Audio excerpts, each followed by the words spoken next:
还记得这点吗？一次抽了10多。贵州蛙这点，你看，今天又来了，今天又上货了，捞掉了，直接剥。哎，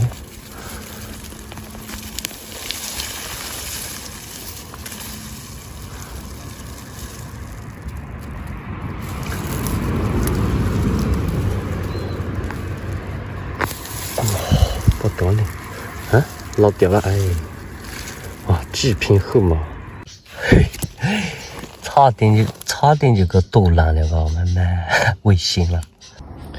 起货了，再挖的话，把老乡家玉米挖死一样的，少吃一点。小金片，这老表长得这么快，昨天什么都没有啊，今天就冒出来了说。哎，什么情况？哦，2个吗？哦，帽子更低了，好像是。哎呦，搞不到2多啊！数1计时了，之前捡了捣鼓的，现在才这么一点，捡了3个小时嘎，啊，捡了这么几个，哎妈呀！真的是从此无心暗两意啊，任他命运下西楼啊！没得法啦，被逼无奈，唯有来到山里碰运气啦，看看能不能遇到他的多吧，挽救一下。太造孽啦！大家有认识这个草的吗？